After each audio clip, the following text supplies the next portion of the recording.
Hey guys, Garrett197 again, and welcome to part 2 of the Ask Me Anything / Q&A thing I've got going on. And like I said last time, the first question today is going to be T-Dyson 3s, or should that be T-Dyson Son? Something to think about. So the question is, what would be your top 10 most powerful Gundams in your list? And well, since I saw the question last time, I've had some time to think about it. And it's not an easy thing to answer, because when you look at the Gundams in their series, you see that they're really scaled in their own series and not really scaled to each other. So when you look at, for example, the RX-78-2 in the original Gundam, it seems to perform just as well as, say, the Victory 2 in its series, even though the Victory 2 would completely wipe the floor with, the RX-78-2. But like I said, I've had some time to think about it, at least about the first 5 or so. So here is my short list. Number 1, that was an easy one, the Turn A Gundam. Because, well, as far as I know, that's pretty much the most destructive thing, the Gundam that has destroyed the most, but I'm not going to explain too much about it because that is plot related. So if you want to know why the Turn A is so destructive, or how come that the Turn A is so destructive, watch the series. It's a good series, definitely not the best, but absolutely one that is enjoyable to watch. Number 2 was also a no-brainer, because when we're talking about Gundam, there is only one true Super Robot series, so, well, I think we can all guess which is going to be number 2, the God Gundam, or Burning Gundam if you're American. And then number 3, well, I could have chosen just mobile suits from Gundams from G Gundam to fill out the entire list, but I kept it to 2 of them. So number 3 is going to be the Master Gundam. And then now, moving on with number 4, I've had to use, well, what I like to call my unofficial size to power thing going on. Might sound a bit weird or random, but there is a logic to it. Allow me to explain. So the 80-meter mobile suits are pretty much the standard. They're powerful, but they're the weakest of them all, because when technology advances, you get the bigger machines like Double Zeta, like the ones from Double Zeta, from Char's Counterattack. You have the new Gundam, the Double Zeta. So those are more powerful. They're bigger because they have a bigger reactor. Then technology once again gets better, and you have miniaturized mobile suits, the 16-meter Gundams. The ones from F91, Gundam Wing, Gundam X, those guys. So they are more powerful because they are more compact, they're lighter, and still more powerful. And then the ones that are on top of them are the 14-meter mobile suits from Victory Gundam. Once again, technology has advanced. They were able to miniaturize them even more without compensating the power. So they're even more nimble, even more powerful. So overall, they are the best out there. So, like I said, 14 meters are the most powerful. So number 4 is going to be the Victory 2 Gundam. And when you look at what that thing could do with its wings, it's no surprise that guy has landed on number 4. I mean, they're giant. They can serve for offensive, defensive, anything. And when you look at the series, the things that thing pulls off are pretty damn amazing. So number 4, a deserved place for the Victory 2 Gundam. Now, number 5 and 6 then, this was where I really had to think, because when talking about 60-meter mobile suits, the ones that immediately come to mind are the Double X, Wing Zero, custom or TV version, and then another famous 60-meter mobile suit is the F91, though I quickly show that one aside because we're really talking about the powerhouses here, the Wing Zero and the Double X. And then the question is, which one is truly the most powerful? When we're talking about pure power, it's obviously the Double X, but he requires the moon. And that can be a bit of a problem, depending on the circumstances you're facing. So that's definitely an advantage for the Wing Zero. The Wing Zero can use its cannon, well, the Buster Rifle, whenever he wants, wherever he wants, however he wants. And also when you look at it, the Buster Rifle seems to be a lot more versatile.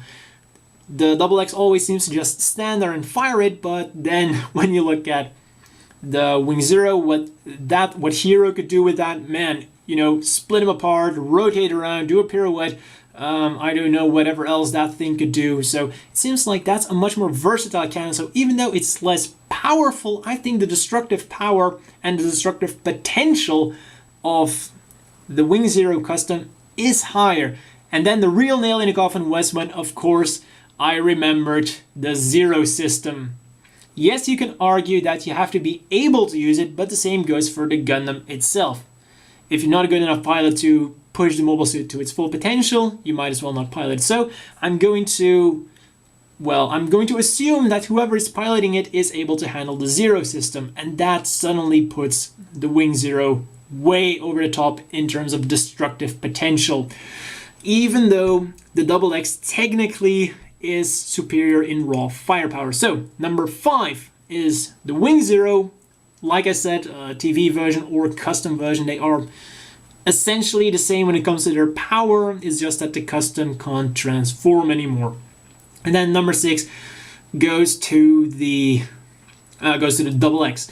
Then number 7, I'm not really sure if I should give it to the F91 or not, because, well, he is powerful, but not that powerful. He has those VSBRs are powerful, but they're not super powerful, and we already have a few of those 60-meter mobile suits, so, well, I'm gonna leave him out for now.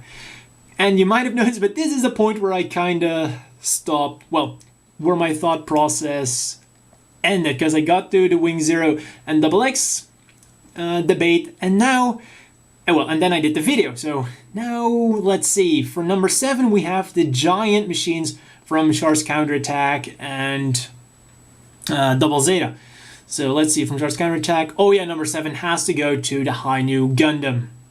We have the fin funnels that can serve both offense and defense, putting it way over the top. So that is fantastic. And then you have the full Psycho frame going on, which, yeah, of course, the High New should have it as well. I'm not 100% sure, but I'm like 99% sure that the High New Gundam has the Psycho frame as well.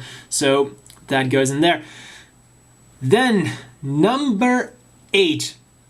Like I said, we're at the giant machines.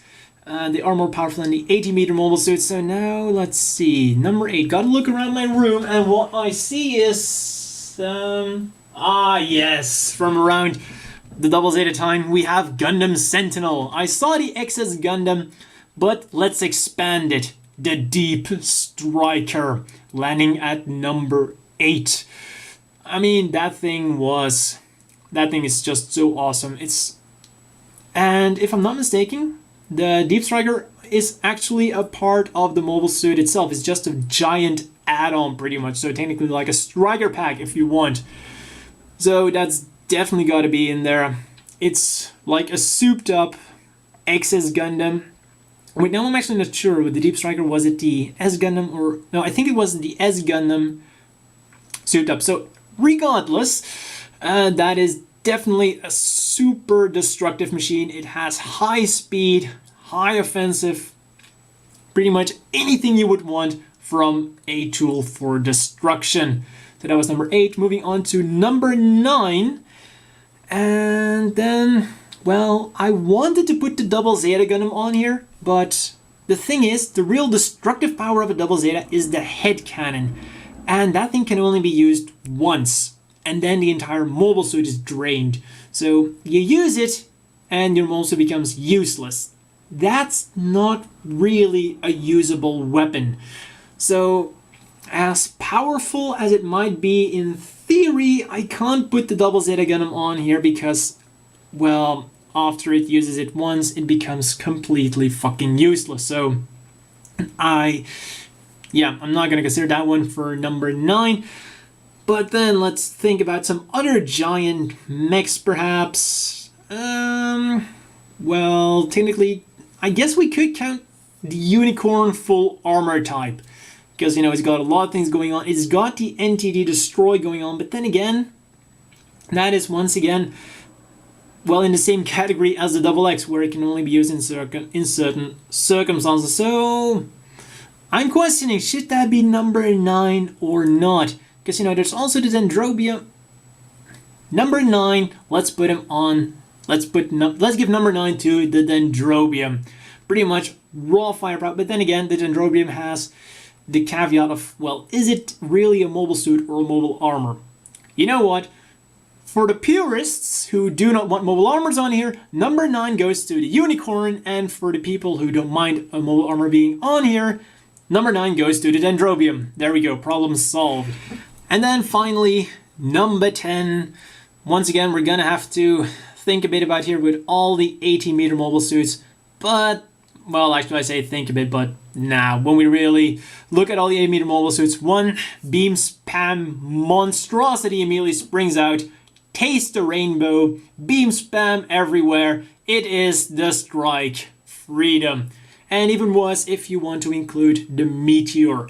However, I wouldn't consider the Meteor to be more powerful than the Dendrobium, because the Dendrobium does have the eye field barrier, which the Meteors do not have. So it's actually pretty easy to destroy the Meteor. So once again, take that however you want. If you're a purist who includes mobile, well, attachments in this list, then it's a Strike Freedom plus a Meteor. If you do not want those attachment things, it's just the Strike Freedom on number 10. So that's the first question answered, and it only took me 10 solid minutes. Moving on. And oddly enough, for the next question, we're gonna have to scroll down, because for some reason, this question, when I made the first part, was somewhere in the middle, but now it suddenly jumped all the way to the bottom. And, well, apparently, according to YouTube now, was the first comment on this video. So I don't know if this really was the first one or if it really was somewhere in the middle, but I'll just answer it now before it goes to another random place again. So from Kenneth Robertson, this is Bakugan HQ 1998. For a reference, I'm a rookie reviewer and a amateur video maker. I've recently reached 21 subscribers. Congratulations on that. And I am a big fan of Gundam. Good job. I have had this channel for a while, and I'm surprised that it's moving up. Well, if you make good videos, you're absolutely going to get more subscribers. I was wondering what this time was like for you, and what did you do that made you well known? Do you have any advice for my videos? Again, this is Bakugan HQ 1998 for your reference. If you could answer these, I would greatly appreciate it. Sincerely, your subscriber, Bakugan HQ 1998. Well, I'm going to be honest to begin with. When I started doing my Gundam reviews, I already had, I believe, well, I can't be sure, but I think I already had like anywhere from 20 to 60 subscribers. I really can't be sure. Somewhere in my mind I think it was 60, somewhere else I think it was 20, but I already had a few videos out before I really started doing Gundam reviews. 2 good ones, 2 bad ones. The 2 bad ones were both stop motion videos. I mean, one is more, yeah, not quite stop motion, more like a PowerPoint presentation sped up. And then the other one, once again, isn't quite that good. The 2 good ones, however, were one Gundam stop motion animation, so that I guess was kind of relevant, so I might have already had a few Gundam fans as my subscriber. And the second one was a Gundam bowling video, which actually got pretty popular, and for a long time that was more viewed than my Gundam reviews. So I already had a few subscribers when I started, so I think that might have helped me a little bit, because when people saw my channel they thought, oh, this guy already has a nice amount of subscribers, I'll subscribe too. So, but that's probably not gonna help you or any other subscribers or any other beginning Gundam reviewers a lot. And I also gotta say that that's a very good question, because I don't think you're the only guy wondering about this. So here are a few tips for you and any other beginning or, you know, aspiring Gundam reviewers to get your views. And this is something where I once again got lucky with, because I didn't do it on purpose. And I have 2 big tips for you guys. One is going to be the most cliche thing I can say. The other one is something I think a lot of people wouldn't want to recommend, because it's, yeah. So I'm going to start off with that one. And that is, find a review, well, find a model kit that is actually pretty popular that no one or not a lot of people have reviewed. And this might sound very difficult to do, but if you look hard enough, you will find that one review. And that has to be your signature review. For example, for me, that was my 160 scale Strike Gundam with all the striker packs and my 148 scale Zaku. So I'm still, I believe, the only person on all of YouTube who has reviewed that 160 Strike Gundam with all the striker packs. So if anyone wants a review on that, they will have to automatically go to my video. Same goes for the Zaku, though I'm probably going to upgrade that review because I really can't stand to watch that thing. That was pretty bad as my first review. But yeah, you gotta try to find something like that, because then people are going to watch that video of yours, because it's all about getting people to watch your videos. There's no point in, when you're beginning, to upload a video of a model that's already been reviewed by Prime92, Robert, Too Old for Toys doesn't do Gundam reviews anymore, Vegeta, or any other high-profile Gundam reviewer. Then people just aren't going to watch your videos. We gotta be honest here. So, might sound like a bit of a bummer, but that's really the way to go. Or try to be the first one to review a new model. Once again, if you're the first guy to upload that video, people are going to watch your video because you're the only one they have to go to. And even if you're only the first person for a few days, you still have those few days to get a few more subscribers. So that's really what you kind of gotta focus on in order to get those subscribers. And then the more cliche thing is, of course, upload quality content. I think you said that in your question. Oh yeah, mature video maker. So upload quality content and upload it regularly. And what was the first few months for me like? Yeah, it was kind of hard to do. You upload videos and you only get one comment perhaps after a few days. So you get a second one a week later. So once again, I gotta be honest, those first few weeks or even months might not be that fun because you're making videos and not a lot of people are going to be watching them. However, you gotta keep up, you gotta keep on trying to make those videos, and really the breaking point is when suddenly you see that a person commented on one video, you upload a new video, and that person once again comments on your video. And then you upload another video, and you once again see that same person again. That is the most awesome moment when you realize that you have one or maybe two subscribers that regularly comment. That is the moment that you think, well, that's kind of like that moment when video making gets really fun. When you have those, even if it's only one guy that regularly comments, that's the moment when making YouTube videos becomes really fun and when it gets really enjoyable. For example, when I upload a video now, I can expect a comment within 1 hour. I'll usually get at least 2 comments, for example. So that's when it gets really fun. So the best advice I can give is find that video that only you make. Or another example is sometimes it can even be an obscure model of a popular machine like my 144 scale Zeta Plus. Try to find those videos, and most importantly, especially if it's a model you really like and if you're the only guy who has it, so try to find those videos and don't give up. Those are my 2 biggest advices I can give to anyone. And then people automatically come to you. Like I said, just make sure it's quality content. And oh no, wait, one other thing that might help you is, I remember that when I was first starting out, I bought the Armored Lady figures. I found them on YouTube. I don't know. I found them on YouTube. I mean, I found them on eBay one day, and I thought, what is this? And I bought them, and then I went on the YouTube to see, hey, maybe someone has made a video on them. I had to wait for him, so I wanted to see maybe, hey, let's see what I'm getting actually. And then I saw a video of Too Old for Toys talking about these armored ladies, and he said, hey, if anyone has these, send me a message or give me a video response in order to see what these kits are like. And then I made a video, sent it to Too Old for Toys, posted it as a video response, and then he commented on my videos again. And then I got some views. So I think for quite a while, those were some of my most viewed videos.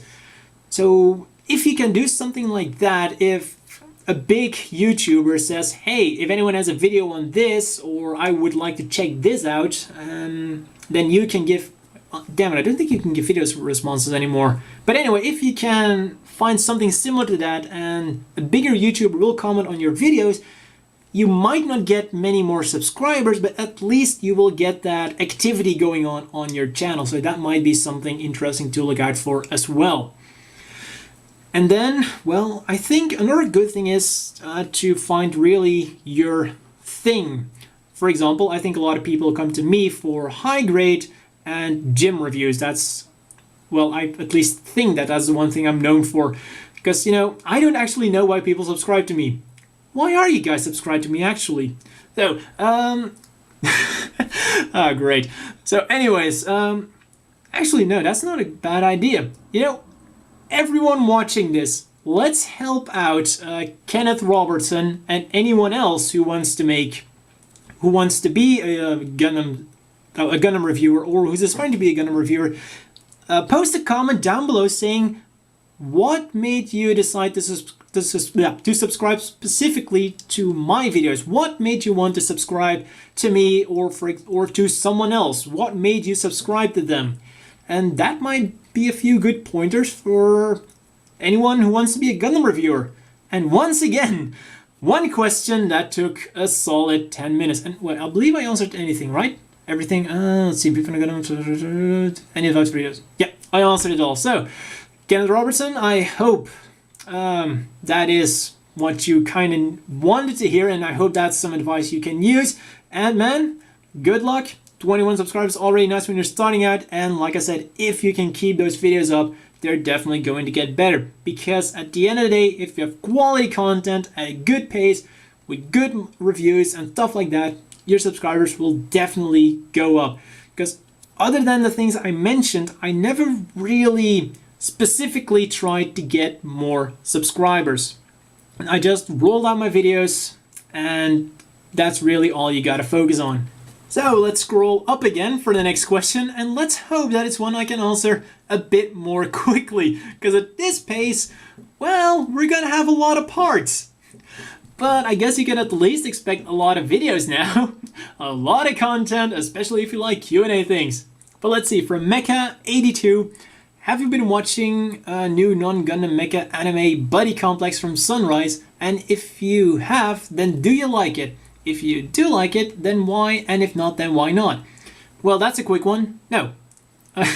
Unfortunately, I haven't watched it yet, but I think I've heard of it. So, you know what?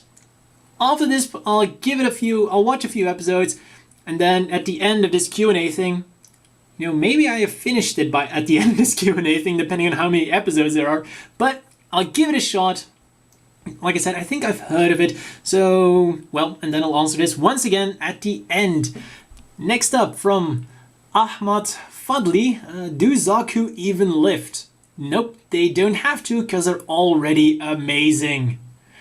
Then, Azrael992, top 10 grunts from any Gundam series. No, not another long thing. You know what, I've already answered so many long questions today. Azrael, you're gonna get your question, but it's gonna be the first one of the next part. Otherwise, this video is just going to have way too little questions. So, gonna skip your question for a while. Gonna go to 0 GTX 741. What high grade, master grade, perfect grade kits that Bandai hasn't still released would you like to see released in the future? That's an easy one. High grade, Gym Cannon, Gym Sniper Custom, Aqua Gym, the Underwater Gundam. Actually, I'm not really sure what that's called. Waterproof Gundam, Water Gundam, Aqua Gundam. Must be something like this. Aqua Gym, Aqua Gundam. You know what I'm talking about. And, well, then let's see. Other high grades. Oh, yeah, of course. The Ifrit Kai. You know, where could I have gotten that idea? Then also, oh yes, high grade. The Gelgook, Johnny Riding Custom. We so need that, or just a standard Gelgook high mobility type. Either would be great. Oh, Galbaldi Beta definitely needs a high grade. And let's see, another high grade. Ooh, the Leo. Heavy Arms. Sandrock. Dead Scythe. And if we really have to, well, I guess we could use Nataku. If we have to. Shenlong. Not a fan of it. Especially not a fan of the pilot. But hey, we gotta get all 5 of them. So those are a few high grades I would totally like. And going on to Master Grade, and I'm gonna keep it realistic with the Master Grades. Of course, I could say all the gyms. But realistically speaking, Gym Sniper 2, Jagan. We so need a Jagan for all the 100 scale F91 figures. Especially I really need one to display with my F91s. I so want a Jagan. Why did the Jester get a Master Grade release, but not the Jagan? Or why didn't the Jagan get an old release? You know, thinking about old releases, going back to the high grades, we so need those different Jagans from the F91 series as separate releases. You know, the A-type, the Commander type with those, and then the one with those missile pods. We need those as well in high grade. Perfect grade, I don't know. Realistically, if you gotta keep it realistic again, let's see. Oh, New Gundam. That would be great. Or the High New Gundam. That would be great too. And realistic. I think the Unicorn was going to be too expensive or something. That I remember reading somewhere that Bandai tried to make it, but it just wouldn't work and it was too expensive or something like that. So that's not realistic. So the New Gundam or the High New Gundam. And yeah, I think those are the most realistic releases we could get. We already have, or maybe the Freedom. That could be a real. Now we already have those other seed models. So Gundam no, Gundam H no. Oh, I totally forgot about Gundam the Origin. Yes, that's a great. That would be a good perfect grade. Well, the RX-78 2. Now I'm thinking the Gundam from Gundam the Origin. Not sure the model number, but that would be a great perfect grade too. Then, yeah, and that's all that is going on. Fav Game Player. Do you play any sports normal or unique? Well, if you want unique sports, I did do Kendo for 1 or 2 years, but I stopped that because I just didn't have the time. And other sports I play, well, I like cycling. And that's pretty much most of the sports I do. I do try to work out a bit, but, well, no, let's put it like this. I try to find time to work out. But it's especially the finding part more than the working out part. And then number 2, what are your thoughts on Japan's Landwalker? And would you ever get one if you had the money? I guess you're meaning the Kuratas one, because that was the only commercially available one. There's also that cool thing on YouTube that's more like an actual walker. I think the Kuratas was. It wasn't actually a walker, but it's more like driving along, if I'm not mistaken. But whatever. If you ever get one, would you ever get one if you had the money? Ah, come on. Where's the question? If I had the money, I'd already have one. Totally. I would so love to have that Kuratas thing, but yeah, it's a bit too expensive, so I'll just wait for the 1/44 scale to come out. Moving up, what is your favorite gym? If you could build a Gundam mobile suit / mobile suit, what would you build? And from Ashraf El Galap. And I'm going to assume that the second question, you mean a full-scale version. So, if I could build any full-scale Gundam, well, that's actually going to be the same answer as what's my favorite gym. Because, of course, if I could construct a real mobile suit, it would totally be a gym. And my favorite gym kind of depends on... No, actually... Well, my favorite gym is definitely the Gym Sniper 2, but then in a different color scheme, like the color scheme of the Gundam Build Fighters one. Because, you know, the Gym Sniper 2 is a great machine, it's a great gym, but the colors, they're not that great. In that aspect, the Gym Sniper custom version Kotoki would be better. But if I could have my Gym Sniper 2 in an awesome color scheme, like the one from the Build Fighters, or the same color scheme as the Gym Sniper Custom version Katoki, totally the Gym Sniper 2. That's the same question as what mobile suit would I build if I could build any machine? Totally the Gym Sniper 2. Then, moving on from Willis de Jong, if you had to pick between building master grades or high grades / hybrid universal extension for the rest of your life, which would you rather build and why? Very easy answer. Totally high grades and high grade universal centuries. For the simple reason that there are so much more high grade universal centuries out there. There's a much wider variety of them. And well, the reason why I build a lot of high grades right now is also because the price is much better than a master grade. When you look at master grades, which go for like 4,000 yen, and then high grades, which go for 1,000, 1,500 yen, you could literally get 3 or 4 or even more depending on what models we're comparing, like 4 high grades for a master grade. So that is why I really like high grades. So moving on, also from Willis Young. Oh, and my second question is, what do you think of real grades? I don't think I have ever heard you mention anything about them. Now we gotta think, I think I reviewed 2 of them. I know I reviewed the Freedom Gundam, and I think I reviewed the Mark II. I wanted to review the Strike, but I just didn't get around to it. And well, real grades, I'm not really sold on those machines. A lot of people really like the real grades, but for me, they're too flimsy. And I prefer either a solid high grade if I want 1/44 scale, and if I want detail and, you know, all the things going for it, I would much rather build a master grade. Once again, much more solid and a lot less finicky than those real grades. And to be honest, real grades still have a lot of problems with them. At least the ones I've built so far. I mean, the Gundam parts just flew off left and right. The Strike, once again, it just feels too flimsy. The Mark II, I felt like they kind of got it right, and the Mark II is a fantastic real grade. Absolutely great, and well, that's kind of when I thought, you know, maybe they're not that bad. But then the Zeta came along, and yeah, I think on HobbyLink TV, Ryan actually broke one of the pegs on screen. And that's not a dig at Ryan from HobbyLink, but a dig at the real grade. So real grades, they're expensive and, you know, they're just too finicky, and I would much rather to either go for a high grade or a master grade. So that's really my thoughts on real grades, and probably why I won't be getting a lot of them.